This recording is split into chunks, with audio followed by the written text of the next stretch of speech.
Assalamualaikum warahmatullahi wabarakatuh. Bagi non-muslim, Bapak ucapkan salam sejahtera untuk kita semua. Semoga dalam keadaan sehat dan masih tetap semangat untuk belajar. Nah, pada video sebelumnya Bapak juga sudah membahas tentang teks berita dalam kaedah kebahasaan. Dan video kali ini Bapak akan membahas tentang unsur-unsur dalam teks berita. Mau tahu apa saja unsur-unsurnya?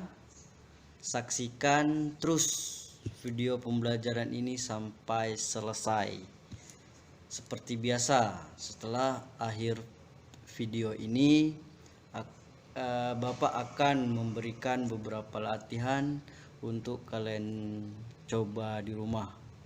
Maka dari itu, perhatikan video ini sampai selesai. Terima kasih. Baiklah, sekarang kita akan mengetahui unsur-unsur teks berita atau juga disebut 5W1H. Jadi Bapak minta anak-anak sekalian tetap dengarkan dan perhatikan video ini sampai selesai.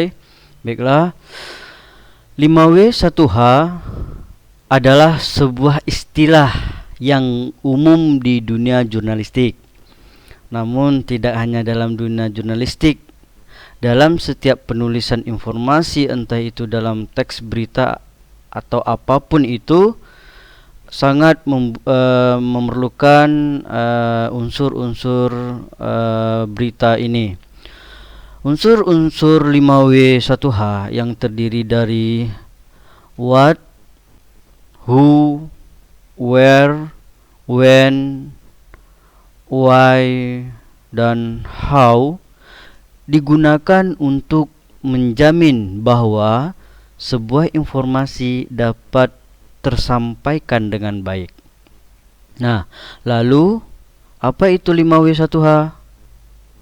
Apa itu pengertian dan penjelasan dari masing-masing bagiannya? Bagaimana contoh penerapan 5W1H dalam sebuah berita atau membuat berita? Dalam artikel singkat ini atau dalam video pembelajaran ini, kita akan sedikit memberikan penjelasannya. 5W1H atau disebut juga dengan istilah adik Simba dalam bahasa Indonesianya adalah unsur yang digunakan untuk memahami inti sebuah berita atau juga untuk menentukan suatu pokok berita. Suatu berita dapat dikatakan baik jika dapat menjawab unsur-unsur yang terdapat dalam 5W1H. Lanjut. Nah, unsur-unsur dalam 5W1H itu sendiri meliputi what itu peristiwa apa yang terjadi. Who itu siapa yang terlibat. Where, di mana peristiwa tersebut terjadi. When, kapan peristiwa itu terjadi. Why, mengapa peristiwa tersebut bisa terjadi. Dan sedangkan how, bagaimana proses terjadinya peristiwa tersebut. Baiklah, lanjut. Nah, unsur-unsur 5W1H yang Bapak jelaskan tadi itu terdiri dari what, who, where, when, why, dan how dapat dipahami dengan membaca rincian sebagai berikut. Yang pertama itu what, apa. What atau apa merupakan unsur pertama yang wajib ada dalam suatu penulisan. Sebab suatu tulisan pasti mempunyai tema atau inti cerita yang ingin disampaikan. Unsur what atau apa ini akan menjawab pertanyaan seputar apa yang sedang terjadi. Unsur what ini akan mendorong penulis atau kita ingin menulis untuk mengumpulkan fakta sebanyak-banyaknya yang berkaitan dengan kejadian yang terjadi pada saat ini. Sebagai contoh, unsur what dapat digunakan untuk membuat pertanyaan dalam menulis berita sebagai berikut. Nah, perhatikan. What? Contoh kalimatnya. Peristiwa apa yang sedang terjadi? Apa dampaknya? Apakah peristiwa tersebut menimbulkan kerugian? Apa pendapat orang-orang tentang kejadian tersebut? Nah, itu contoh pertanyaan what dalam teks berita. Yang kedua, who atau siapa. Mengetahui sebuah berita atau cerita tidak akan lengkap jika tidak mengetahui siapa yang terlibat di dalamnya. Unsur who dalam 5W1H memfasilitasi Anda, anak-anak murid sekalian, untuk memberikan informasi seputar orang-orang yang terlibat dalam cerita yang kalian tulis nanti. Selain pelaku utama dalam cerita, perlu dijelaskan pula pelaku atau orang-orang lain yang turut mendukung cerita tersebut bisa terbentuk. Misalkan saja dalam sebuah berita disebutkan bahwa ada seorang warga Tanjung Pinang yang dilaporkan terkena COVID-19. Itu contohnya. Maka unsur who dalam berita tersebut akan menjabarkan seputar warga Tanjung Pinang yang dilaporkan terkena dampak itu sebagai korban, virus 19 sebagai pelaku.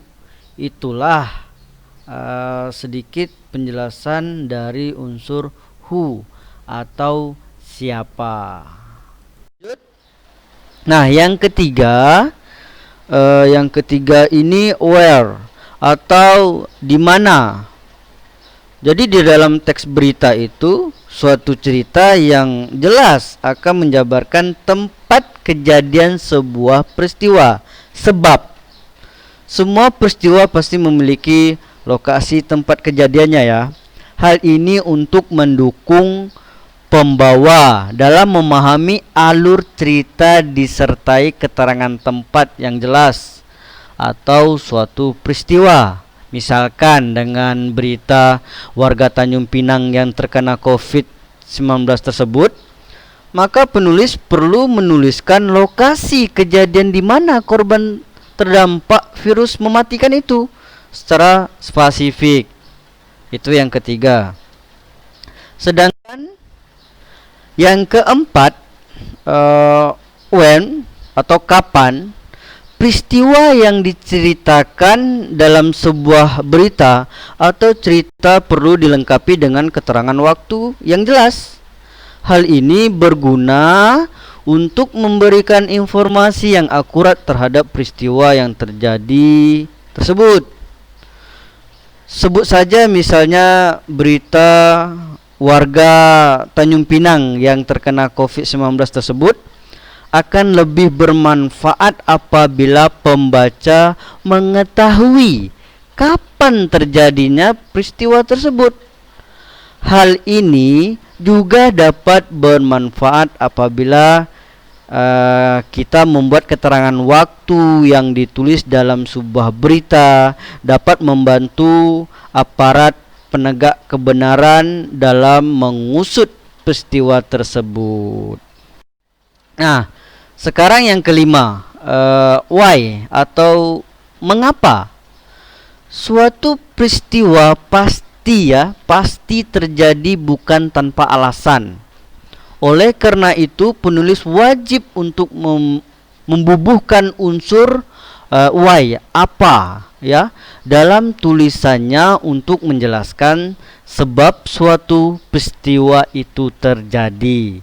Misalkan untuk kasus warga Tanjung Pinang yang terkena COVID-19 tersebut, penulis juga perlu menjelaskan kenapa peristiwa tersebut dapat terjadi, sehingga pembaca dapat dengan mudah memahami situasi dan kondisi atas peristiwa yang sedang terjadi itu.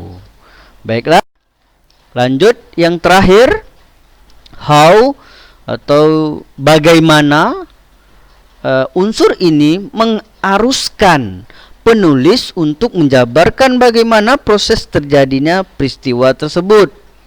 Penggunaan unsur how ini akan membantu pembaca memahami alur cerita serta dapat mendukung pernyataan atas unsur why tadi yang telah dijabarkan sebelumnya. Misalkan untuk berita yang sama, maka unsur how akan menjelaskan bagaimana proses warga Tanjung Pinang yang terkena COVID-19 tersebut, serta bagaimana caranya warga Tanjung Pinang tersebut terkena COVID-19 yang mematikan itu. Nah, itu sedikit penjelasan Bapak tentang masalah unsur 5W 1H. Di sini ada contoh teks berita yang berjudul gempa bumi. Itu Bapak kasih sedikit penugasan untuk kalian di rumah. Kalian cari di dalam berita gempa bumi Lombok ini, mencari 5W1H tadi. Apa peristiwanya? Siapa yang mengalami peristiwa itu? Di mana terjadinya peristiwa gempa bumi itu? Kapan terjadinya peristiwa gempa itu? Terus mengapa peristiwa itu terjadi? Dan bagaimana proses peristiwa gempa bumi Lombok itu? Jadi Bapak minta tugasnya dikirimkan di classroom yang telah dibuat oleh wali kelas kalian masing-masing. Nah, ini soal-soalnya. Terima kasih untuk menanggapi dalam video pembelajaran yang kedua ini. Semoga bermanfaat. Kita akan berkelanjutan tugasnya masih dalam teks berita, dan Bapak akhiri, wabillahi taufik wa hidayah. Assalamualaikum warahmatullahi wabarakatuh.